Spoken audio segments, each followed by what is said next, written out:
Are deals still getting done, Kristin? Yeah, actually, I think that we're at a point right now where we're seeing a number of markets open up, whether it be the leveraged finance market seems to be thawing. The investment grade market is kind of poised for what I think will be a very strong May. And then the equity market, we're seeing IPOs getting done. While it's not, the activity that we saw in 2021, for example, we are starting to see large kind of carve-out IPOs and some sponsor-backed IPOs coming out. Yeah, I mentioned in the intro, Barclays, sixth biggest M&A advisor as of last year here. Obviously, your bosses probably want to change that, maybe bump it up. But I am curious, too. I was looking at the recent earnings reports, and the amount of deal-making fees and that increase that we saw, I think it was something like 90 basis points. We're not necessarily seeing that as some of your competitors, and I'm wondering, how are you guys having that type of pricing power and others aren't? It's a great question. It's actually something we're really proud of. The culture of collaboration at Barclays is actually one of our major strengths. And so I think that's been benefiting us, especially in technology. I mean, tech is so much more of a horizontal these days than it is a vertical because it touches every single sector. Right. And so on the M&A side, to your point, we're seeing industrial businesses buying tech companies. We're seeing other sectors buying, tech companies. Tech companies is not just large cap investment grade tech businesses buying other smaller companies, and so I think where we excel is where there is that kind of collaboration and convergence between different sectors. How much has artificial intelligence been a topic of conversation with your team?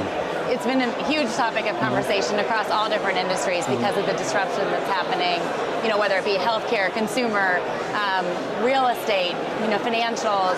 We're seeing, a lot of these companies are focused on hiring data scientists because it is the biggest area, I think, of disruption across all industries. Is there more opportunity for M&A there? I mean, I know a lot of the AI players, we focus so much on Microsofts and Googles and stuff, but most of the players in this space are still relatively small compared to the other big tech names. Yeah, I feel like it's more on the kind of acqui-hire side right now, where you're trying to get, like I said, data scientists in-house, than it is necessarily on large-scale M&A, but it is definitely a topic. If we are headed towards a recession, and I'm not sure what the base case you guys have over at Barclays, but if that is the case, how does that then affect your approach? Because we've already, I know you talk about opportunities in deal making, but we've seen the numbers, at least in aggregate across the industry, they're down pretty significantly. So.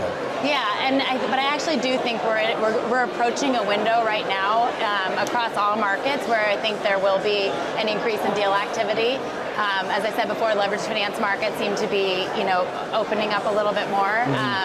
And we are seeing, on the investment grade side, we're seeing a number of deals that are being driven by strategic actions. The M&A market, importantly, I think what we've seen is it takes over a year, typically 12, 18 months, post a valuation reset for M&A activity to really increase.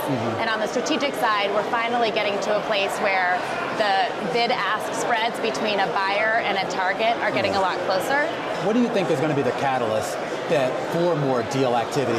What are people waiting for? Is it waiting for the Fed to finish doing what it's doing, waiting for the economic recession or whatever we're in to pass? What? Look, I think on the M&A side, I think a lot of it's been the financing environment. So private equity firms have been able to do deals, but primarily with capital from the direct lenders. We're now starting to see deals that were signed up with committed financing entirely from direct lenders starting to be more competitive, having a more competitive option with the underwritten deals from banks, and so underwritten commitments from banks. And so I think that is something that is changing and will provide more fuel to LBOs and private equity-backed deals. And then I think, look, as we see strategic activity and LBO activity pick up, we're going to, if that's going to help the equity market. Public market equity investors are going to like the fact that there is a competing bid for assets from strategics and sponsors, and give them more confidence that we're at a place in the equity market where that we can continue to go from there. I mentioned the deal fees and the seeming pricing power you have, but what are clients when they come to you with potential deals and they need your help here? Are they asking you for different things now than maybe what they would have a couple of years ago? Yeah, this really is an advice business. Yeah. When it comes down to it, it is being able to offer the best advice across all products, across the M&A strategy, but it really takes senior sponsorship, and it's something we're really proud of. we treat every client with the level of respect that we're bringing our most senior team. And I think more than ever, given the market environment, it's important to have your senior advisors focused on clients.